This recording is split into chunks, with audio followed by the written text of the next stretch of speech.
Assalamu alaikum wa rahmatullahi wa barakatuh. Bismillah, alhamdulillah, wa salatu wa salam wa rasulillah wa ala alihi wa sahbihi man wala. So, last year I had the opportunity, alhamdulillah, to go with my family on a civil rights pilgrimage. Civil rights pilgrimage where you go through all the sites of the civil rights movement, particularly in the Southern experience. And subhanAllah, when we went there, it was the 50th anniversary of the assassination of Dr. Martin Luther King Jr.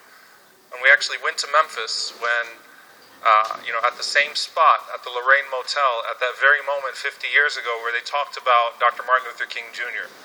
We went through Mississippi, where Emmett Till was thrown into a river, stood in the blood of Medgar Evers that still stains the carport of his home in Mississippi, to Selma, walking through the bridge, through Birmingham, through Montgomery, actually sat in the living room of the Freedom Riders where they used to sit and meet, and it was a profound experience. And my 8-year-old daughter at the time, who's 9 now, had the most profound experience, not in actually looking through the past, but in something that took place in the present. So while we were in Memphis, I reached out to Sister Bilqis Abdul Qadir, and I asked her to meet us after the MLK 50, where we were going to go to a barbecue spot, a halal barbecue spot, by the way, just making that clear. And she came out and talked about her experience, particularly struggling with the hijab and all of the struggles that have come with her pursuing her career in basketball while trying to observe hijab. And that 20 minutes of her speaking had such an impact on the people that came, the interfaith clergy that were there. They referenced that as probably one of the best moments of the trip because they got to see a living example of someone that was striving and struggling to hold true to their principles in hostile places. And my daughter, subhanAllah, was so moved by that experience that when this year came around and and all the children at school had to choose someone to be, she chose to be Bilqis Abdul Qadir. So she wore her Anthony Davis Pelicans jersey, which those of you that are basketball fans know that I need to buy her a Zion one now. And she wore her hijab and she memorized Bilqis's bio from start to finish. She made a nice little display board and she talked about it with such confidence and such pride. And that was a moment for her as a young girl that has begun to observe hijab on her own, to really find a hero that she could look up to, alhamdulillah rabbil alameen. And so, inshallah ta'ala, I'm going to introduce Sister Bilqis, and we're going to play a video and then have her come up, inshallah, and talk about her experience, followed by a Q&A. From a young age, Bilqis knew she wanted basketball to be a part of her life. After first picking up a ball at the age of 4 at a local YMCA, Bilqis's love for the game began. Living in a practicing Muslim household, Bilqis was to follow her religious beliefs as she grew older. She began wearing a hijab, a traditional head covering for Muslim women, and practiced modesty on the court by covering all skin except for her hands. She took her skills into a full ride scholarship to the University of Memphis, where she played for 4 years between the years of 2009 and 13, and graduated with a degree in exercise science. Her goal was to continue playing professionally in Europe, but quickly ended due to the International Basketball Federation rule prohibiting headgear larger than 5 inches. Unwilling to stray in her beliefs, Bilqis chose faith over basketball and became an advocate working alongside other Muslim players who began a Change.org petition, and with Shirzanan Media and Advocacy Organization as an athlete ambassador. Through an op-ed published by Time, an open letter signed by Olympic, retired and professional athletes, high-level speaking engagements, and interviews with BBC Sport and their 55 million strong audience, Bilqis raised her voice for the next generation and effectively forced FIBA to uplift the ban. Bilqis is currently living in London, Ontario, Canada, with her husband working at London Islamic School. They also run their basketball program called Dribbling Down Barriers, hosting camps and clinics for the youth in the US and Canada. Inshallah ta'ala, we will play a short video about Bilqis and then have her come up. Jazakumullah khair.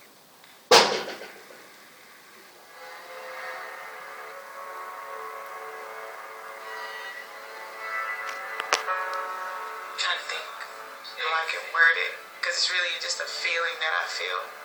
Everything that I have is just 2 years ago. And in a way, you're still kind of telling the same story. If that opportunity opened up, I would play.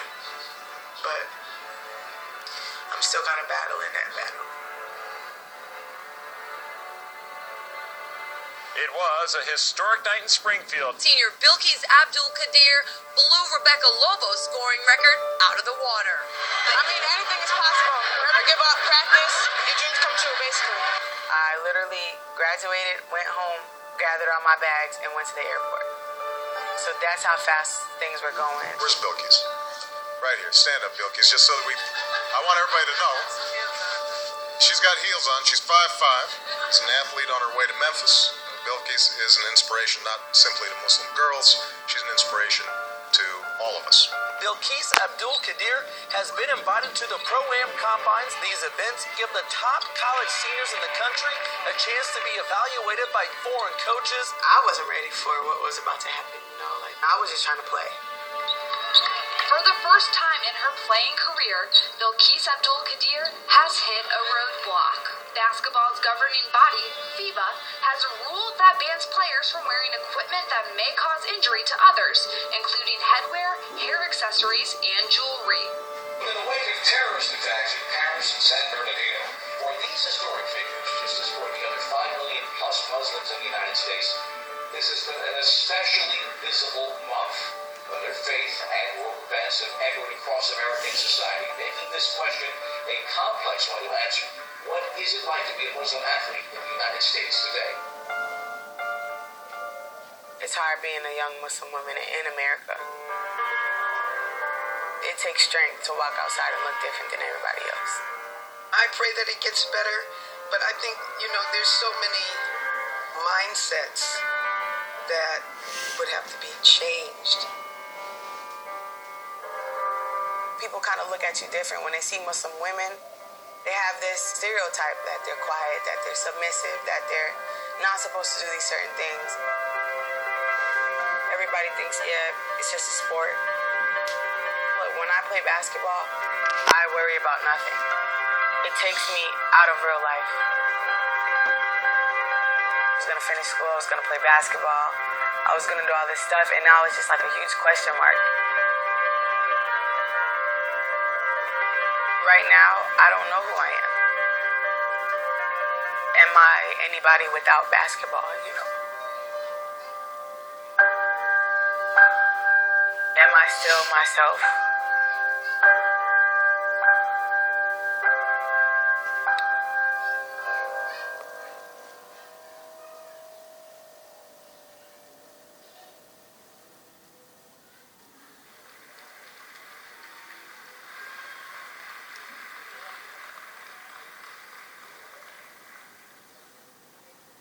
Assalamu alaikum wa rahmatullahi wa barakatuh. The lights are really bright.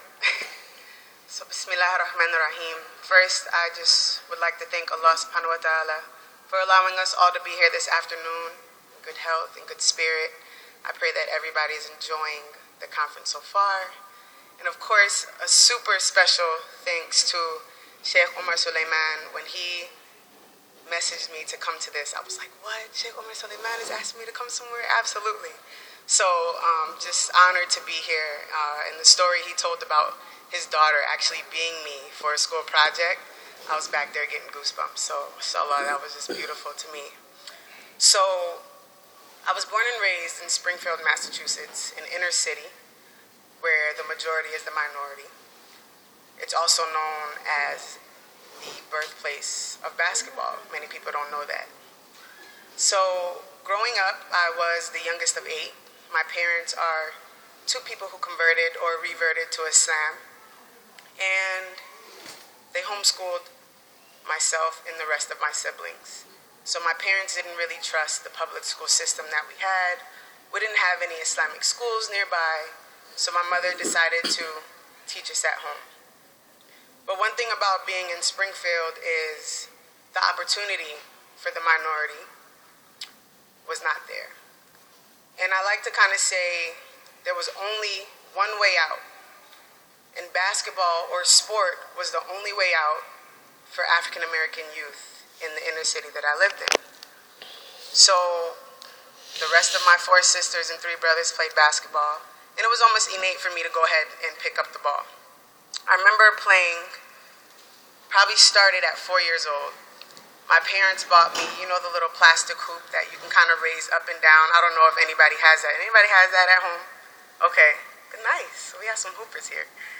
So my parents bought me that hoop, and they put it in our dining room. And my older brothers would come in there with me thinking that I was thinking they were going to help teach me. However, they would get on their knees, and every time I shot a ball, they would smack it across the room. And, you know, in the end, of course I didn't like it then, but in the end, it really helped me gain that confidence and get that strength to be able to play on the court. So at 4 years old, it started off as just something I like to do. As the years go on, I was kind of naturally good at it. I would watch my brothers play. I would try to do all the crossovers and the fadeaway jump shots that they would do. And I just looked up to them so much. And I decided to continue on and play. So back then, and I'm not that old, but back then there weren't a lot of girls' programs. So my parents let me play with boys. I played with boys. Every boys' team that I played on, I was the only girl. Of course, the only Muslim girl as well. But I remember playing against the boys, and the boys used to hate me. They'd be like, don't pass her the ball. Or if I made a shot, my teammates even didn't really like that I got a little shine. I was kind of better than the rest of them, but they respected me. That was one thing they did, they respected me. However, at the age of 12 or 13, of course my parents were like, all right, no more playing with boys. There's girls' teams. So I went ahead and started playing with girls. However, I remember having a very serious conversation with my parents. I was only 12 or 13, and they sat me down and they said, look, Bilquis, we can't afford college, so you're going to have to find a way to get a scholarship. And they knew that basketball was an avenue towards that. And I'm looking at them and I'm like, okay, they can't afford college. I know that I can get a scholarship if I'm good at it. And at that age, it became a grind. It became my job because I did not want to see my parents financially struggle any more than that they already were. I was the youngest of 8, so there were a lot of them they had to send to college. So at that moment, I remember always having a basketball, dribbling it up and down my sidewalk during my homeschool time, going to the local park, still playing with the boys, watching my brothers. I remember I used to sleep with a basketball because I would lay in my bed and I would practice my form, laying on my back. And it became a part of me. Like, you know, people say ball is life, the hashtag, anybody heard of the hashtag ball is life? That was literally me. I ate it, I breathed it, I slept it. So, alhamdulillah, at around 8th grade, my mom and dad decided to send me to school. So I was homeschooled all the way up until 8th grade. When I went to school, I looked like everybody else. I blended in. I didn't wear hijab at the time. And I ended up joining the varsity team. I made the team, but just a quick disclaimer, my school was a trailer, probably from stage to the end of the stage, maybe to wall, I'm not going to exaggerate. However, it was a very small school. The basketball program wasn't good, and I ended up making the team. So I became this outstanding basketball player at 8th grade, playing on the varsity team. My first game, I scored 43 points, and it was amazing. I was in a newspaper, and I'm like, this is cool, man. What is going on here? So 8th grade was amazing. The next year, things changed. I was a freshman in high school. I started to wear hijab. So in my household, my mother in particular said, when you reach the age of puberty, it's time for you to wear it. So I didn't have a choice. It wasn't if I'm ready yet. It was as soon as it happened, I was wearing hijab whether I liked it or not. That was her way of doing it. If I lived under her roof, that was it. So I remember going to school the first day as a freshman, and I was like, this is the worst day of my life. My head was down on my desk. I was usually the fun one in class. I made people laugh, things like that, and I was just not myself at all. And I remember where I did feel comfortable was on the basketball court. So the season rolled around, and we're trying to figure out how I was going to wear my hijab. At the time, there was no Under Armour, no dry fit, no Nike combat gear. It was cotton sweatpants and a long cotton shirt. It was very, very hot. However, I made it through. But I remember my first game stepping out on the court, and people didn't even know who I was. They knew my name, but I did look different. And the first couple of games, of course, I'm ready to play. I'm out on the court, ready to ball out, help my team win. But I remember walking in gyms and people staring at me, people kind of laughing and pointing and kind of nudging the person next to them like, who is that? Look what she has on. There were times when I was taking out the ball on the sideline, and I remember this game like it was yesterday. It was a rowdy game, and I was right in front of the fan section.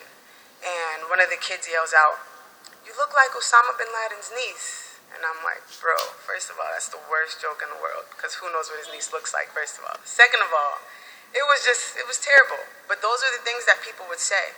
And I used to use that as fuel to just play even harder, of course. But in retrospect, it was tough.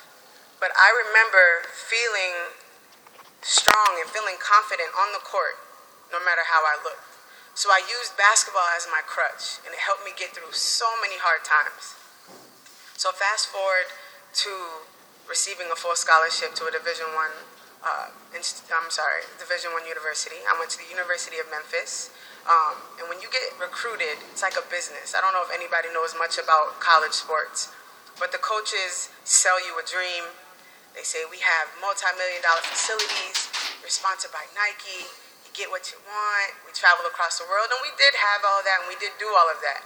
However, when you get there, things kind of changed. Unfortunately, my situation was very difficult. It was a tumultuous journey in college. Alhamdulillah, I was the first Muslim woman to wear hijab in Division I, and it was a journey. I'm not going to go too deep into that. However, I finally reached the goal of getting a Division I scholarship. My parents didn't pay a penny. Actually, the school used to give us money to help us buy food, to buy clothes, and all the essentials. So I came out of college debt-free, and that's what I took from that, alhamdulillah. It was a great experience. So, thank you. So I transferred out of University of Memphis due to a few coaching changes and very difficult situation. So I ended up transferring to Indiana State for my senior year, where I played very, very well. I felt like myself on the court again. And when the season ended, I was like getting ready to try out for either the WNBA or FIBA. And for those who don't know what FIBA is, it's basically the basketball version of FIFA. Really like the NBA in Europe. It's huge, big in the Olympics. I mean, if you look at it now, they're doing the FIBA World Cup, so it's huge. I ended up picking up an agent, and an agent is a person that helps you get a job overseas. So they find the best possible fit for you, where the most money is, the best country for you to live in. And over there, it's very, very nice to live, especially when you're a pro athlete. So I had the skills, I had the footage. All you have to do is send some DVDs over to the coaches or the clubs over in Europe or wherever country you are, and they pick you up if they like you. So one day my agent called me and she's like, "Hey, Bilquis, I think we may have a little problem. FIBA has a rule that bans certain headpieces or headgear. You can't wear anything larger than a headband." And so I'm like, "Oh, it's no problem. Let's just tell them that I'm Muslim. I choose to wear it. I can sign a waiver." I thought it was that simple. Turned out that it wasn't. And that's when things got a little shaky for me. And so we did a petition. Myself and another Muslim woman did a petition. We got over 100,000 signatures, thinking that was going to move the bar a little bit. FIBA was like, "It doesn't matter. You can get all the signatures you want. We don't make changes until the board meets, and if we want to make that change." So after going back and forth through email with FIBA and a few representatives, communication just stopped. And at this point, FIBA just started to ignore everything. That's when it set in that I wasn't going to play basketball and that my career may have been over. And when you're an athlete and when you commit your entire life to something, whatever your profession is, your heart is in it. And at that moment, I was known as the Muslim basketball player. That's how people knew me. On social media, videos, when I would walk around, they were like, "That's the Muslim girl who could hoop." But once basketball was taken away, I was just a Muslim. And that's when things start to set in. Was I doing that part of it right? So I remember at this crossroad when I could have easily taken off my hijab to go play, I had those thoughts. And I remember not really sharing that with anybody. I was in grad school at the time. I was working with my old basketball team that I played for in college. And I remember having these feelings of, man, I can just take it off for the 40 minutes of the game over there and then put it back on after. Nobody knows me in the country that I might go play in. Like, these were the thoughts that I was having. People would give me advice, the same type of advice, like, yeah, just take it off, doesn't it? Does it matter that much? Of course, these were kind of non-Muslims saying this. Or, you know, it's okay. Like, this is your dream. You made it. You're really going to stop it because a piece of scarf, a piece of material? SubhanAllah, like, when people would say that to me, of course my immediate reaction would be, no, you know, it means more than that. The scarf is a symbol of who I am, and I would give them the textbook Islamic answer. But in my heart, I wasn't feeling it. At one point, I was ready to sign a contract and go overseas. But I knew that something in my heart didn't feel right. And all the advice that pretty much humans were giving me weren't fixing it. And I remember at that time questioning Allah. I was questioning Islam. Again, I was questioning hijab. I was like, why would Allah take away what I'm good at, what I loved, what I worked hard for? And when I reached the point where I was right there at the pinnacle of my dream, just take it away. That was the thoughts. I was questioning Allah's will, His plan. So I remember the only thing that I could do was pray. And regardless of how much I was questioning Islam, of course the only way I knew how to pray was Islamically. So I remember this prayer like it was yesterday, wallahi, and if I could go back to the feeling that I had when I prayed this salah. I was in sujood, and I felt like I couldn't get up. And I'm praying this prayer, and my head was stuck to the ground. And that's when I knew, I was like, you know what, Allah, I need guidance, because I don't know what to do anymore. And I was praying, and I was stuck. I swear I could feel like the blood rushing towards my head, like that's how long I was staying down there, because that's how much guidance I needed. And I remember praying that prayer, finishing that prayer. I swear by Allah that I remember this. A day later, I was called to speak to youth in Indiana. This is Sunday school. Then a week later, I was invited out to another Islamic school. Things just started happening, and it was so much good. And I was like, what is going on? And then what really hit me was when I was going to a basketball game one night with my friends, and at the time I used to wear my hijab in a turban style, right? And traditionally in my household, the neck should be covered, right? So when I played, I would wear it in the turban style, and I just kind of got adapted to that way, felt more comfortable that way, and I honestly didn't feel pretty with it wrapped around this way. So I remember getting dressed to go out with my teammates to go to this game, and I'm struggling with trying to put my hijab on. So I'm like, it's not going on right. You know how we have those struggle hijab days. And so I'm like, my friends are like, you got 5 minutes, come on, let's go. So I took it and I just draped it around. That's how we would normally wear it. So I went into the gym, and every person I walked by was like, Kisi, I like your scarf like that. It looks really pretty. And I'm looking like, bro, it's not even pinned up. Like, no way you don't like it like this. Every person I walked by, wow, Kisi, that looks really nice. You should wear it like that more often. And I'm like, this has to be a joke. Like, inside, I'm like, I'm going through all of this stuff Islamically, trying to figure out who I am. And I don't know what it was for people to tell me that I looked good with my hijab, traditionally the right way for me. And that was what I needed to confirm what Allah was doing for me.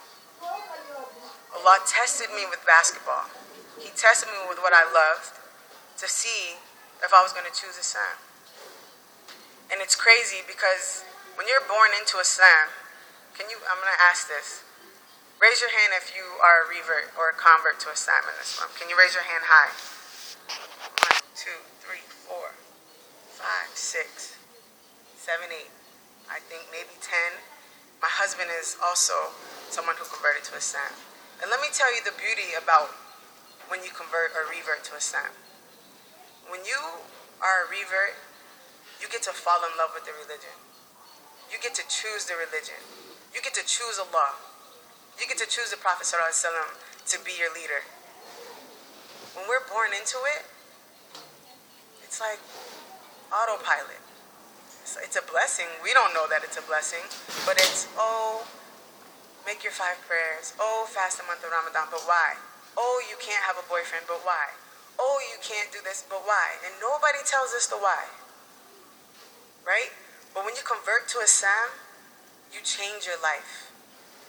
And regardless of whether you reverted or were born into it, you're going to be tested, and one day you're going to have to choose your Islam. And I pray that each and every one of us has a test that brings us closer to Allah. And if you don't have that test, if you weren't tested and you just love Allah just internally and naturally, subhanAllah, may Allah continue to put that feeling in your heart. But what I do want to say is that prayer saved my life. And I know how hard it is to make your 5 prayers. I know how hard it is. But for the young people in the room, even for the adults, I'm not even going to just put it to the youth. Let me tell you a post I read a long time ago, and I always refer to it, and it's a reminder to myself first. But I was reading a post about Salah, and it said, all 5 fard prayers take, I'm going to let somebody guess. How long do you think it takes? Just yell a number out. I heard 45 minutes, what? 20, okay, so I think it said something around 48 minutes, all together throughout your day. Throughout the 24 hours that we have, Allah is asking us to give Him 48 minutes, less than an hour. And you know what we do sometimes? The daan comes up on our phone, we scroll up the notification, oh, we'll pray in a second. The next second turns to minutes, and then we got 2 minutes left to pray Asr. Or we're just putting things before our Salah. One thing I learned through my journey is that prayer keeps you grounded. When I was in college, I was around non-Muslims all the time. And I'm not saying anything's wrong with non-Muslims, but people who just didn't have any belief system. Every day it was a battle for me to walk into my living room and see a party going on and them handing me a drink saying, go ahead, just sip a little bit. It tastes like fruit punch. Or them smoking weed in the living room. This is real life. That was real life for me. And to have to battle that every day. One thing that I took from my parents, no matter how far I fell off the path, no matter all the mistakes I made, I prayed Salah. And I know that's one thing my mother and father were making dua that I made sure I did when I moved thousands of miles away. But for the parents in the room, pray with your children. I remember growing up and my mother used to pour a gallon of water on my head and my brother's head to wake me up for Fajr. Wake them up for Fajr. Make it a point to pray with your children. And for the kids, for the youth, even for my age or the younger, don't lie and say that you've prayed. Because I know sometimes your parents will call up to you and say, come down and pray. I already prayed. But you're up there chilling on the video game or on your cell phone. Or you might say, okay, let me just get up and act like I prayed, and you pray one of these. What is that? Take your time. Embrace the meeting that you have with Allah. And I pray that Allah continues to strengthen us because we need it. Don't fall short anymore. This world is ugly. And if we don't have the youth as strong individuals, as strong Muslims, as confident Muslims, then we're going to fall apart. So don't be afraid, brothers. Don't be afraid to wear a kufi to your job. Don't be afraid to wear thobe. Sisters, don't be afraid to wear hijab if you're struggling with it. Don't open it up. Don't loosen it up. Put it tighter because in these times we need it. And keep your salah close. Keep it close. Jazakallah khairan. Assalamu alaikum.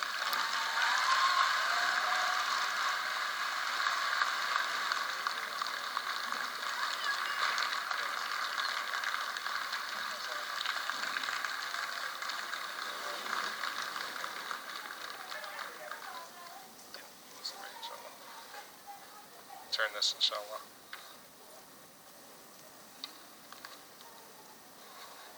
MashaAllah. So I think they can see why you inspired my daughter the way that you did, alhamdulillah. And just to give you guys the, subhanAllah, the pastors that were on that trip were just bawling in tears listening to your story, even though they weren't Muslim, I think just relating to the deep faith experience that you had, alhamdulillah, with this. So I think the beauty of this story is that you're not shying away from imperfections along the way, the stumbling blocks, right? But using them to sort of grow. And I think that's the mind of an athlete, alhamdulillah. So you kind of brought that same